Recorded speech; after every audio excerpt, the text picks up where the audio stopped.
말씀은 창세기 20장 1절에서 18절까지 말씀입니다. 창세기 20장 1절에서 18절까지 우리 교독하도록 하겠습니다. 제가 한 절 읽고 우리 성도님도 한 절 읽도록 하겠습니다. 아브라함이 거기서 네게부 땅으로 옮겨가 가데스와 술 사이 그랄에 거류하며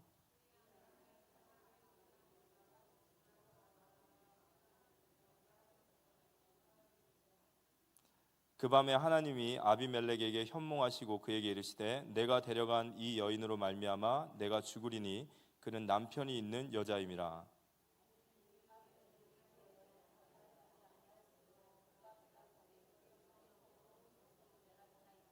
그가 나에게 이는 내 누이라고 하지 아니하였나이까. 그 여인도 그는 내 오랍이라 하였사오니 나는 온전한 마음과 깨끗한 손으로 이렇게 하였나이다.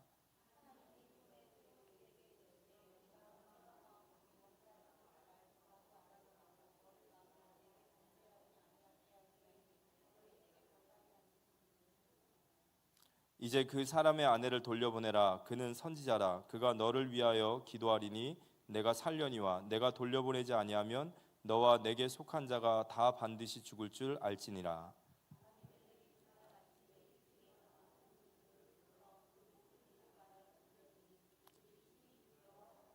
아비멜렉이 아브라함을 불러서 그에게 이르되 내가 어찌하여 우리에게 이렇게 하느냐. 내가 무슨 죄를 내게 범하였기에 내가 나와 내 나라가 큰 죄에 빠질 뻔하게 하였느냐. 내가 합당하지 아니한 일을 내게 행하였도다 하고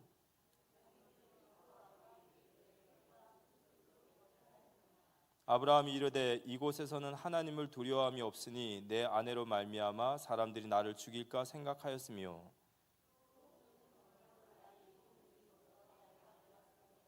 하나님이 나를 내 아버지의 집을 떠나 두루 다니게 하실 때에 내가 아내에게 말하기를 이후로 우리가 가는 곳마다 그대는 나를 그대의 오랍이라 하라. 이것이 그대가 내게 베풀 은혜라 하였었노라.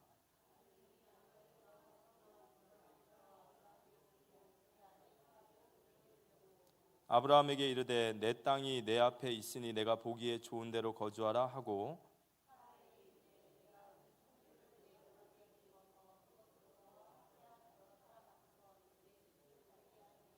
우리 두 절 같이 읽겠습니다. 아브라함이 하나님께 기도하며 하나님이 아비멜렉과 그의 아내와 여종을 치료하사 출산하게 하셨으니 여호와께서 이왕에 아브라함의 아내 사라의 일로 아비멜렉의 집의 모든 태를 닫으셨음이더라. 아멘. 우리 옆에 사람과 인사 나누겠습니다. 오늘도 예수를 바라봅시다. 우리 1년 내내 예수로만 바라보는 우리 됐으면 좋겠습니다. 오늘 말씀은 오늘 20장 7절의 말씀 보면 그는 선지자라라는 말씀이 있습니다. 그래서 오늘 제목은 그는 선지자라입니다. 우리가 올 한 해 이제 예수를 바라보라라는 말씀이셨죠. 예수를 바라보라. 그럼 우리가 어떻게 예수를 바라봐야 되냐? 그렇게 우리가 스스로에게 이렇게 신앙의 질문을 한다면 우린 매주 주시는 강단의 말씀, 이 말씀을 꼭 붙잡고 이 말씀을 붙잡고 살아가는 것이 바로 예수를 바라보는 삶인 줄 믿습니다. 사도행전 2장 42절에 보면 그들이 사도의 가르침을 받아 서로 교제하고 떡을 떼며 오로지 기도에 힘쓰니라 이런 말씀이 있어요. 사도의 가르침, 강단의 말씀을 붙잡고 서로 교제하고 떡을 떼고 오로지 기도에 힘쓰니라. 근데 이 성경 구절에서 우리가 가장 중요한 구절을 하나 찾는다면 사도의 가르침을 받아입니다. 받아. 그래서 우리가 하나님의 말씀을 받을 수 있는 우리 마음의 그릇이 이렇게 되어질 수 있도록 기도하시기 바랍니다. 훈련을 하고 뭐 어떻게 해야 되냐가 아니라 그래 내가 강단의 말씀을 정말 받을 수 있는 내 마음이 옥토와 같은 밭이 돼야 되는구나. 이걸 놔두고 꼭 기도하며 응답 받으시기 바랍니다. 신앙생활을 하고 또 사역을 하면서 항상 이렇게 한계라는 부분들에 이렇게 부딪혀지는 많은 현장들을 봅니다. 저 자신도 그렇고 또 우리 성도님들의 현장도 그렇고요. 근데 우리가 이 신앙생활에 대해서 좀 생각하면서 우리가 종교생활과 신앙생활이라고 만약에 우리가 구분을 한다면 물론 그 종교생활도 신앙생활로 발전해야 되겠지만 종교와 신앙이 뭘까? 진짜 종교와 올바른 신앙이 뭘까라는 부분들을 좀 생각한다면 종교 생활이라면 서론 1 보면요, 종교 생활은 하나님과 비즈니스 관계로 서 있는 것 같아요. 하나님과 비즈니스 관계죠. 하나님은 나에게 축복을 주시고 나도 하나님을 섬기고, 약간 이런 관계. 내가 하나님 앞에 잘할 테니까, 자, 하나님 이 정도 잘했습니다, 하나님 저에게 이만큼 주십시오. 이 여호수아서 5장 13절에 보면, 자막이 혹시 안 나오나요? 자막을 아까 다 드렸. 여호수아서 5장 13절에 보면, 여호수아가 여리고에 가까이 이르렀을 때에 눈을 들어 본즉 한 사람이 칼을 빼어 손에 들고 마주 서 있는지라. 여호수아가 나아가서 그에게 묻되 너는 우리를 위하느냐 우리의 적들을 위하느냐. 이게 이제 여호수아가 이스라엘 백성들이 여리고 성으로 들어가기 직전에 이제 군대 장관이 이 이스라엘 백성을 딱 막고 서 있었을 때 했던 얘기예요. 그런데 여기서 중요한 게 너는 우리를 위하느냐 우리의 적들을 위하느냐. 이게 이스라엘 백성들의 40년 동안의 광야 신앙이에요. 그러니까 하나님을 항상 이런 거예요. 우리에게 유익이 됩니까? 유익이 되지 않습니까? 그러니까 하나님과의 어떤 이런 비즈니스 관계, 또 하나님과의 어떤 계속 이런 관계 속에 있으면 결국 이건 내 공로로, 하나님 앞에 내가 한 만큼 공로로 내가 받는 거기 때문에 이 신앙생활 자체가 이게 반드시 한계가 올 수밖에 없어요. 그럼 우리가 진짜 신앙생활이라고 했을 때는, 그럼 신앙은 뭘까 했을 때 성경에서 하나님 우리와 맺고 싶은 관계는 사랑의 관계입니다. 그래서 우리가 고린도후서 5장 14절에서 17절에 보면, 고린도후서 5장 14절에 보면 자막을 나오나요? 여기가 안 나오는데? 나옵니다. 한번 같이 한번 읽어볼까요? 읽어보겠습니다. 그리스도의 사랑이 우리를 강권하시는도다. 여기 강권하다는 말이 무슨 말이냐면, 우리가 신앙생활을 하는데 우리의 신앙생활에 우리를 이끌어가는 나의 동기가 뭐냐 이거예요. 근데 그 동기가 그리스도의 사랑이 우리를 강권하시는도다. 그러면서 한번 같이 읽어보겠습니다. 우리가 생각하건대 한 사람이 모든 사람을 대신하여 죽었은즉 모든 사람이 죽은 것이라. 그가 모든 사람을 대신하여 죽으심은, 여기서 그가 모든 사람이라고 했을 때 여기 모든 사람에 나도 포함되는 거죠.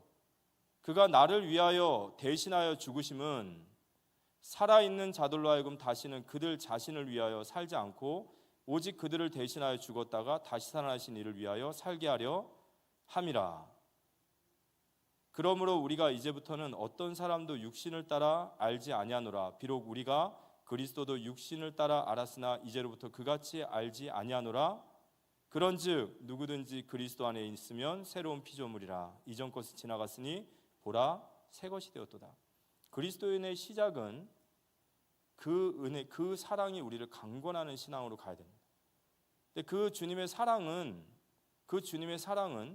그가 나를 위하여 대신하여 죽으셨으므로, 그 십자가의 사랑이죠. 주님이 나를 향하신 그 십자가의 사랑을, 우리가 그 사랑을 받게 될 때 우리의 신앙생활은 종교생활을 넘어서게 되는 거겠죠.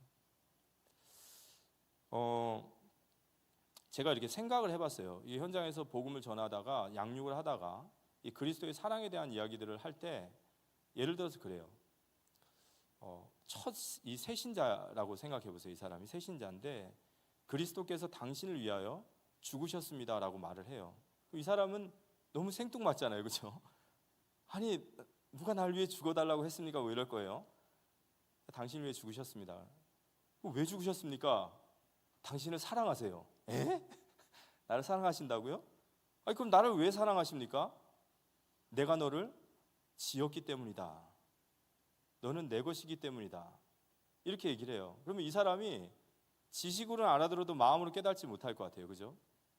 그래서 제가 그 말씀을 좀 묵상하면서 여기 얼마나 놀라운 게 있는지 아십니까? 하나님이 우리를 위해 십자가에 죽으실 때는 나는 하나님이 나를 위해 왜 십자가에 죽으셨는지 이유도 모를 때 죽으셨단 말이에요.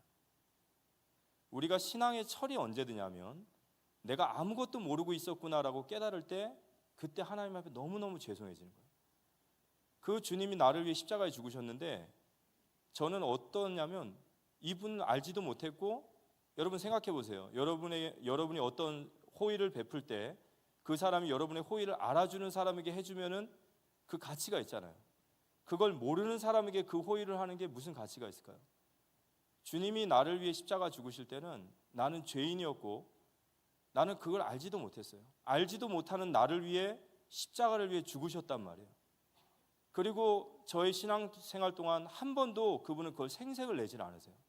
우리는 주님 앞에 조금만 뭘 해도 생색내기 바쁜데 주님은 나를 위해 십자가에서 죽으셨는데 그걸 생색내지 않으세요. 그러다가 어느 날 그걸 깨닫는 날이 오는 거예요. 십자가가 내 가슴에 와닿는 날이 오는 거예요. 그때 내 무지함에 가슴을 치게 되는 겁니다. 내가 하나님 아무것도 모르고 있었네요. 날 위하여 십자가를 지시고 그 골고다 길을 올라가셨던 그 사랑을 깨닫게 될 때 우리는 신앙에 철이 들게 될 줄 믿으시기 바랍니다. 그때서야 비로소 주님과의 비즈니스 관계가 끝나요.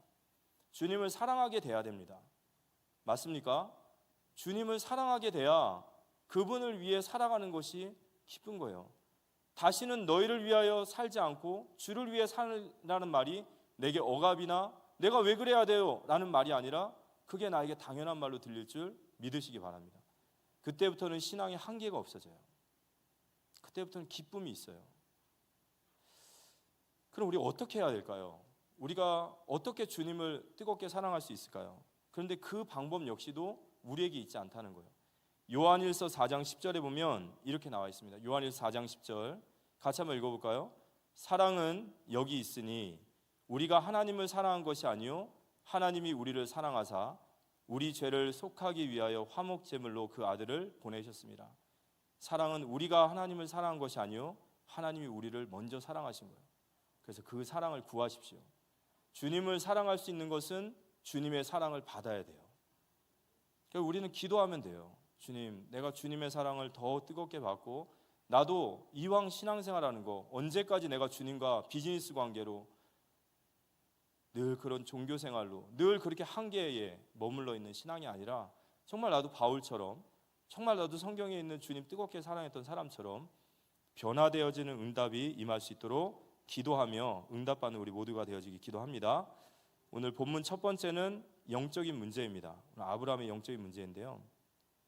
20장 1절에 보면 아브라함이 거기서 네게부 땅으로 옮겨가 가데스와 술 사이 그랄에 거류하며 가나안 땅과 블레셋 땅에 거류하며 이렇게 나와 있습니다. 가로 첫 번째는 그랄에 거류하다. 이 거류하다라는 것은 거기 살고 있다라는 거예요. 원래 아브라함은 헤브론 땅에 있어야 돼요.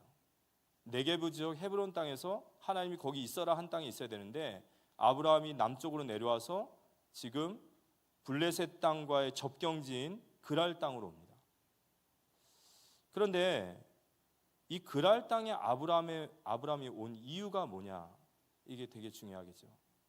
왜 아브라함이 헤브론 땅을 벗어나서 그랄로 갔을까요? 이 그랄이라는 땅은 물이 굉장히 풍족하고 농작물이 굉장히 잘 되는 땅이에요. 아주 풍족한 땅이에요. 근데 창세기 20장 11절에 보니까 아브라함이 이르되 이곳에서는 하나님을 두려워함이 없으니 내 아내로 말미암아 사람들이 나를 죽일까 생각하였으며 아브라함이 그랄 땅의 사람들이 하나님을 두려워하지 않는 사람이라는 것을 알고 왔단 말이에요. 그럼 왜 여기 왔을까요? 하나님을 두려워하지 않는 사람들의 땅에 왜 신자가 그곳에 갔을까요? 이게 아브라함이 영적으로 무너진 거예요. 우리가 창세기 13장에 보면 롯이 소돔 땅을 선택할 때 그 소돔의 죄악을 롯이 알았다라고 제가 말씀을 드렸습니다. 알았는데 왜 갔을까요? 롯이 소돔을 선택한 기준은 물질이었고 육신이었단 말이에요. 우리 영적인 상태를 잘 관리하는 우리 모두가 되었으면 좋겠습니다. 영적인 상태를 잘 관리하셔야 돼요. 영적인 상태에 따라서 우리가 선택을 하게 되고 응답받게 됩니다. 아브라함이 영적으로 사실은 무너진 상태예요. 그래서 지금 그랄 땅에 갔습니다. 근데 이 그랄 땅에 내려가서 아브라함이 실수를 합니다. 창세기 20장 2절에 보니까 그의 아내 사라를 자기 누이라고 하였으므로 그랄 왕 아비멜렉이 사람을 보내어 사라를 데려갔더니 이게 아브라함이 그 땅을 두려워함으로 여러분 신자가 왜 두려워하는 줄 아세요? 신자의 두려움은 하나님의 부재입니다. 하나님이 느껴지지 않을 때 신자는 두려워해요. 그걸 보고 불신앙이라고도 하죠. 불신앙은 두려움과 같은 말이에요. 그러면 반드시 인본주의를 쓰게 되는 거죠. 아브라함도 마찬가지예요. 그 땅에 갔더니 또 내가 죽을 것 같단 말이에요. 그래서 자신의 아내를 누이로 속였어요. 그런데 속였는데 이 아비멜렉도 또 데려가 버렸어요. 이게 초범이 아니에요, 그죠? 이 초범이 아니에요, 이게 재범이에요, 재범. 아재 개그는 안 하겠습니다. 뭐 할지 아시죠 지금? 걔 진짜 못 말리는 사람 같아요. 창세기 12장에서 애굽 땅에서 바로에게 자기 부인을 누이라고 속여가지고 빼앗겼어요. 겨우 하나님이 그거 수습해가지고 찾아놨더니 또 블레셋 땅에서 또 빼앗긴 거예요. 반복되어지는 문제. 그래서 이번 주에 아브라함의 영적인 문제, 반복되어지는 문제. 근데 여러분 창세기 26장에 그 아들도 똑같은 짓을 해요, 그렇죠? 이삭도 또 아비멜렉에게 또 이게 참 진짜 못 말리는 부자입니다. 영적인 문제, 반복되어지는 문제겠죠. 근데 이 영적인 문제, 오늘 아브라함의 영적인 문제가 뭐죠? 불신앙이에요, 그죠? 우린 영적 문제다 하면은 머리 풀어 헤치고 돌아다니고 술 고주망태 되고 뭐 이런 것만 생각해요. 근데 영적인 문제가 뭐예요? 불신앙입니다. 사실은 이 불신앙에서 모든 문제는 다 시작되죠. 심각하게 영적으로 시달리는 사람도요, 진짜 그리스도 이름을 붙잡고 싸우면 되는데 싸우질 않죠. 왜냐하면 믿음이 없으니까. 그런데 또 그런 모습들도 보면서, 이런 반복되어지는 실수를 보면서 저는 이게 인간이라는 생각도 듭니다. 인간이 이래요. 그래서 사람은 항상 실수를 하고 하나님은 늘 그 실수를 다시 그걸 회복시키셔요. 그래서 우리가 실수하는 사람들, 또 반복적으로 실수하는 사람들을 보면서 정죄하는 눈보다는 우리도 똑같습니다. 우리도 연약하고 우리도 죄인이거든요. 그것을 정죄하기보다는 국률한 마음과 측은한 마음으로 진심으로 그가 잘 되기를 기도해 줄 수 있는 우리 성도님들 되시기를 기도합니다. 그게 정말 하나님이 기뻐하시는 거예요. 아브라함이 사실은 아브라함의 모습 같지만 우리의 자화상이거든요. 우리 역시도 마찬가지 아닙니까? 그래서 결국에 아브라함이 아내를 빼앗깁니다. 20장 2절에 보면 아비멜렉이 사람을 보내어 사라를 데려가 버렸어요. 사실 아브라함은 이 사라를 찾을 수 있는 길은 없습니다. 가로 두 번째는 아브라함과 아비멜렉입니다. 신자와 불신자죠. 창세기 20장 3절에 보니까 이제 아브라함의 아내를 빼앗은 게 아니죠. 이제 뺏겼어요. 그래서 아비멜렉의 집으로 갔는데 20장 3절, 그 밤에 하나님이 아비멜렉에게 현몽하시고 그에게 이르시되 내가 데려간 이 여인으로 말미암아 내가 죽으리니 그는 남편이 있는 여자임이라. 하나님이 현몽하셨어요. 꿈속에 나타나셨어요. 자, 하나님이 현몽하시려면 누구에게 나타나셔야 돼요? 아브라함에게 나타나셔야 되는데 누구에게 나타나셨습니까? 아비멜렉에게 나타나셨어요. 그래서 이 아비멜렉에게 20장 4절, 아비멜렉에게 20장 3절에 말합니다. 내가 데려간 여인으로 말미암아 내가 죽으리니 그는 남편이 있는 여자라. 이 여인을 돌려보내라 하고 아비멜렉의 꿈속에 하나님 나타나신 겁니다. 가로 첫 번째 아비멜렉입니다. 4절에서 8절까지 보면은 아비멜렉이 이제 하나님이 그러한 경고를 주고 나서 아비멜렉이 엄청나게 두려워진 거예요.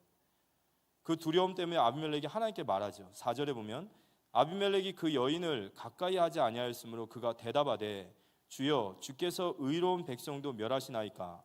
그가 나에게 이는 내 누이라고 하지 아니하나이까. 그 여인도 그는 내 오라비라 하였사오니 나는 온전한 마음과 깨끗한 손으로 이렇게 하였나이다.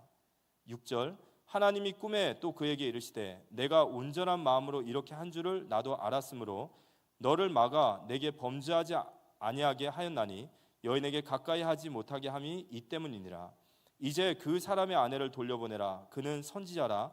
그가 너를 위하여 기도하리니 내가 살려니와 내가 돌려보내지 아니하면 너와 내게 속한 자가 다 반드시 죽을 줄 알리라. 아비멜렉이 그날 아침에 일찍 일어나 모든 종들을 불러 그 모든 일을 말하여 들려주니 그들이 심히 두려워하였더라. 이 아비멜렉이 하나님 앞에 이제 하소연하는 거예요. 하나님 의인도 벌하시겠습니까? 저는 이 여인을 손대지 않았습니다. 그랬더니 이제 하나님 말씀하시는 거죠. 그래, 네가 손대지 않았기 때문에 범죄하지 못하도록 내가 막은 거니까 그를 돌려보내라. 그가 선지자고 너를 위하여 기도할 때 내가 살리라. 제가 봤을 때는 그냥 현몽만 하신 것 같지는 않고 이 아비멜렉의 집에 재앙이 내린 것 같아요. 그리고 그 말씀을 받고 아비멜렉은 그날 아침 일찍에 말씀에 딱 순종을 합니다. 신자보다 나아요, 그죠? 말씀해도 잘 우리는 순종 안 하는데 불신자인데도 하나님 말씀 딱 듣고 곧바로 이렇게 순종합니다.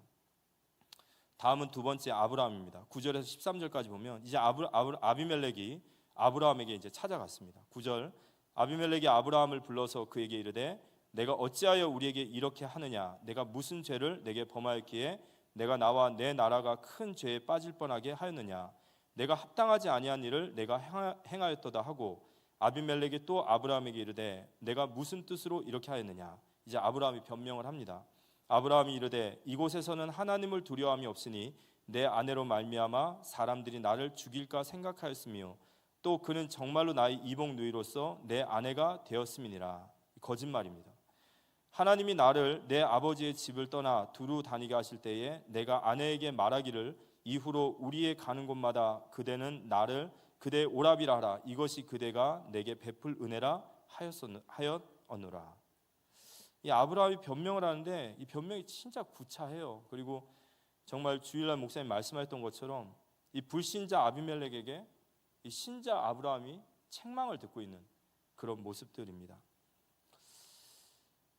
세 번째 결말입니다. 이 이야기의 결말은 14절부터 18절까지 보면 아비멜렉이 양과 소와 종들을 이끌어 아브라함에게 주고 그의 아내 사라도 그에게 돌려보내고 아브라함에게 이르되 내 땅이 내 앞에 있으니 내가 보기에 좋은 데로 거주하라 하고 사라에게 이르되 내가 은 1000개를 내 오라비에게 주어 그것으로 너와 함께한 여러 사람 앞에서 내 수치를 가리게 하였노니 내 일이 다 해결되었느니라. 아비멜렉이 그들을 보내면서 은과 금을 다 챙겨주고 너의 수치를 내가 이걸로 다 갚은 걸로 하자.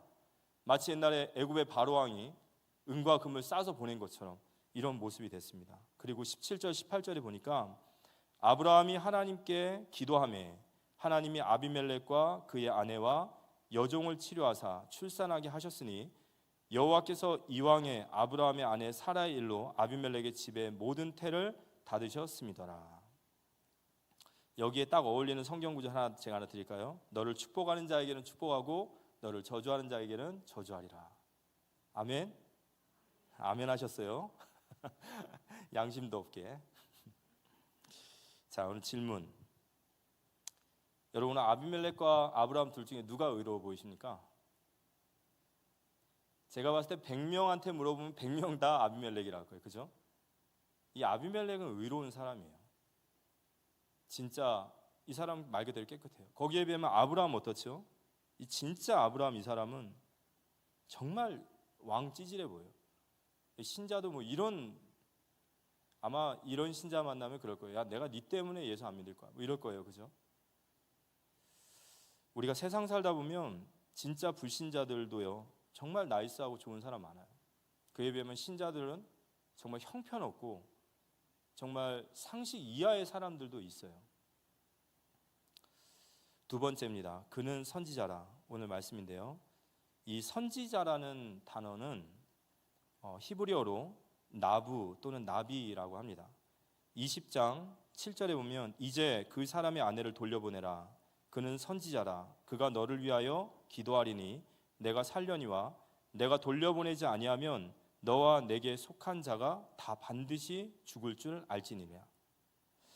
이 선지자 나비라는 뜻은 부르심을 받은 자라는 뜻이 있어요. 이 복음을 전파하고 말씀을 전파하지만 이 나비라는 뜻이 부르심을 받은 자. 이 부르심을 받은 자가 선지자라고 한다면 교회는 뭘까요? 선지자죠. 어디로부터 부르심을 받은 자. 그러니까 아브라함이 곧 구원받은 성도의 모습이듯이 아브라함도 선지자고 우리도 선지자인 거예요. 부르심을 받은 자. 그런데 하나님께서는 사람을 부르실 때 항상 그 사람의 모든 인생을 책임지신다라고 약속하세요. 믿으시기 바랍니다. 선지자는 하나님의 부름을 받은 자는 하나님이 모든 것을 책임지신다. 나를 따라오라 하실 때, 하나님이 부르실 때 하나님 대책 없이, 아무런 대책 없이 부르시는 게 아니거든요. 하나님 모든 것을 준비하시고 그 선지자의 모든 인생을 책임지시고 부르심을 믿으시기 바랍니다. 그게 우리의 실존이에요. 그러면 하나님께서 선지자로 우리를 부르신 이유가 뭐냐라고 할 때 오늘 선지자의 사명을 얘기하죠. 그가 너를 위하여 기도하리니 내가 살리로다. 우리에게 주신 하나님의 사명이에요. 그가 너를 위하여 기도할 때에 네가 살리로다. 이 기도라는 것은, 기도라는 말은 어떠한 개입하다라는 뜻이 있어요. 우리가 기도한다라는 것은 그 일에 내가 개입하다라는 거예요. 내가 누군가를 위해 기도한다라는 것은 그 사람의 인생에 개입한다라는 뜻입니다. 아까도 말씀드렸지만 선지자는 자기 자신을 위해서 살 필요는 없는 사람이에요. 왜냐, 하나님이 그를 책임지시기 때문에. 그래서 선지자는 자신을 위해 기도하는 자가 아니라 타인을 위해서 기도하는 거예요. 하나님이 우리에게 그러한 사명과 축복을 주실 줄 믿으시기 바랍니다. 우리가 기도할 때에 그와 그 가문의 태의 저주가 풀린다라고 말씀하셨어요. 그러니까 우리는 이곳에서 기도할 수 있는 겁니다. 예레미야서 29장 4절에서 7절 말씀 보면 만군의 여호와 이스라엘의 하나님께서 예루살렘에서 바벨론으로 사로잡혀 가게 한 모든 포로에게 이와 같이 말씀하시니라. 너희가 집을 짓고 거기에 살며 텃밭을 만들고 그 열매를 먹으라. 아내를 맞이하여 자녀를 낳으며 너희 아들이 아내를 맞이하며 너희 딸이 남편을 맞아 그들로 자녀를 낳게 하여 너희가 거기에서 번성하고 줄어들지 아니하게 하라. 너희가 내가 사로잡혀 가게 한 그 성읍에 평안을 구하고 그를 위하여 여호와께 기도하라. 이는 그 성읍이 평안함으로 너희도 평안할 것임이라. 이 무슨 얘기냐면 이스라엘 백성들이 범죄했습니다. 우상 숭배하고 하나님 앞에 패역해서 그들이 바벨론 땅으로 끌려갔어요. 그런데 그곳에서 하나님이 그 실패해서 하나님 앞에 우상 숭배하고 하나님 앞에 타락해서 범죄해서 지금 형벌을 받고 있는 거잖아요. 바벨론 땅에서 형벌을 받고 있는 그들에게 너희는 이곳에서 집을 짓고 너희가 자녀를 낳고 또 자녀를 낳아라. 그러면서 그들에게 뭐라고 하냐면 이 성읍을 위하여 평안을 빌라는 거예요. 그러하면 그 성읍에 평안이 올 것이다. 우리의 수준과 상관없이 우리를 부르심을 믿으시기 바랍니다. 오늘 이 선지자라는 단어를 우리가 이걸 얻을 만해서 얻은 것이 아니고 내가 자격이 있어서 얻은 것이 아니라 하나님이 우리를 선지자라 말씀해 주시는 그것이 바로 우리가 선지자가 되어진 거예요. 우리가 그 성읍을 위하여 평안을 빌 때 하나님 그 성읍을 평안하게 하실 줄 믿으시기 바랍니다. 세 번째, 성도가 살아가는 힘입니다. 제가 아까 너를 축복하는 자에게 축복하고 저주하는 자에게 저주하리라 했더니 우리 성도님들이 아멘 하셨어요. 맞는 말이지만 아멘 하지 마시기 바랍니다. 그렇죠? 우리가 신앙생활을 진짜 그렇게 하면 되겠습니까? 네, 우리가 오늘 이 이야기를 들으면서 사실 좀 얼굴이 이렇게 붉어지는 거죠.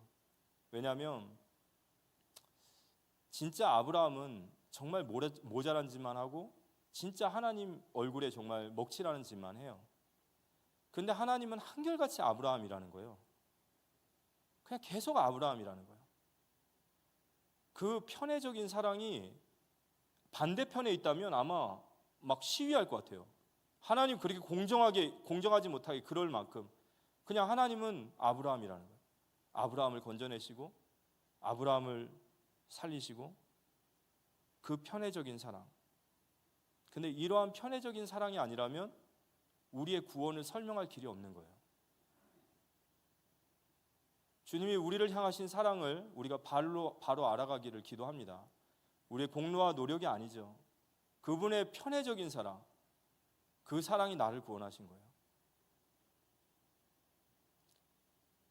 근데 오늘 이 말씀 속에서 아브라함이 하나님이 아브라함을 건져내신 것은 그를 사랑하심도 있지만 아브라함이 중요한 이유가 뭐죠? 아브라함과 사라가 중요한 것은 아브라함과 사라의 씨를 통하여 누가 이 땅에 나와야 되냐면 이삭이 나와야 돼요. 그리고 그 이삭을 통하여 누가 이 땅에 오셔야 되죠? 예수 그리스도가 오셔야 되는 거예요. 우리가 오늘 이 말씀 속에서 붙잡으셔야 될 게 뭐냐면 하나님은 우리는 모자라고 실패하고 늘 실수하고 다 망가뜨려요. 우리의 역사가 그래요. 아브라함의 이야기가 아니라 했던 짓 또 하고 했던 짓 또 하고 가만히나 있지도 못하고 늘 망가뜨려요. 우리는.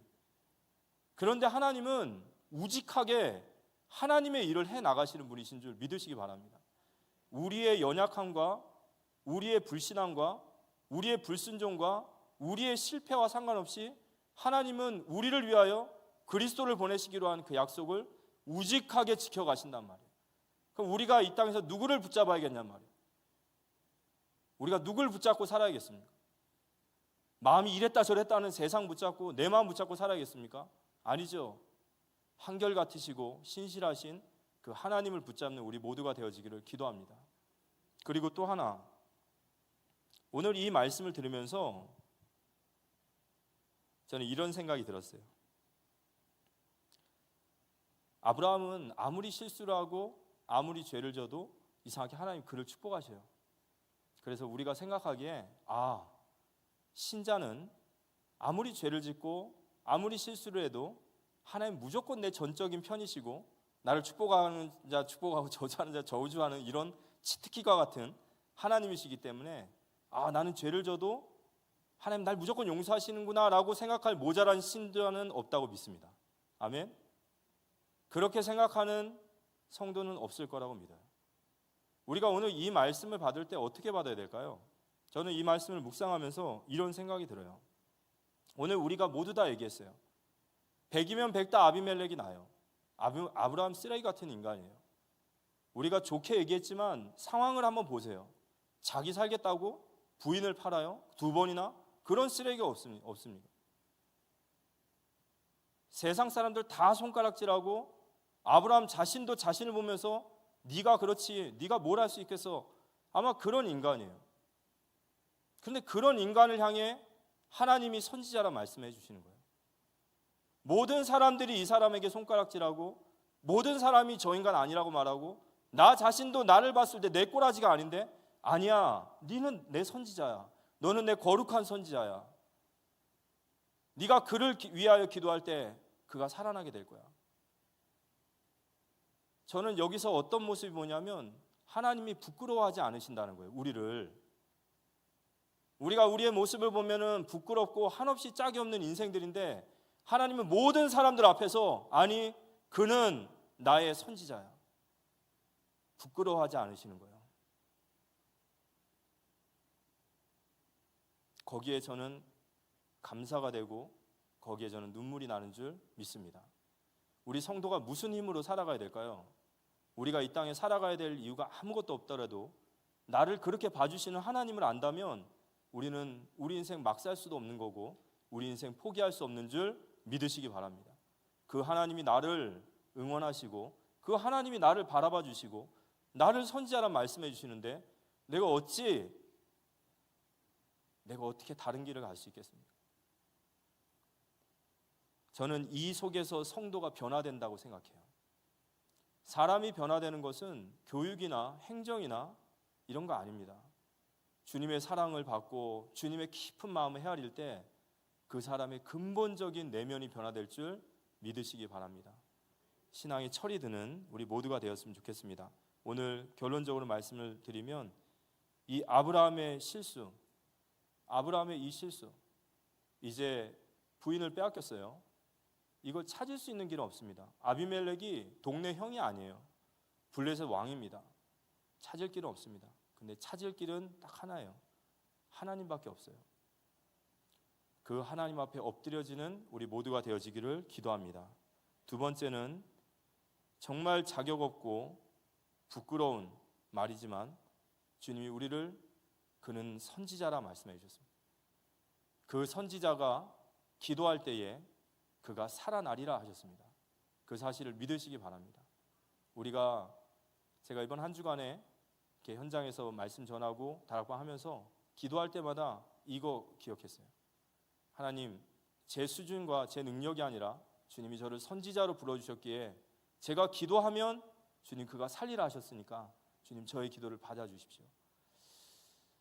기도를 막는 게 사단인 것 같습니다. 우리가 기도하면 살아난다는데 계속 사단은 우리에게 기도를 막는 것 같습니다. 선지자의 사명을 감당하는 우리 모두가 되어지기 기도합니다. 그리고 세 번째, 성도가 사는 힘, 우리가 살아갈 수 있는, 우리가 오늘도 다시 일어나서 살아갈 수 있는 힘은 그리스도의 사랑이 우리를 강권하시기 때문인 줄 믿습니다.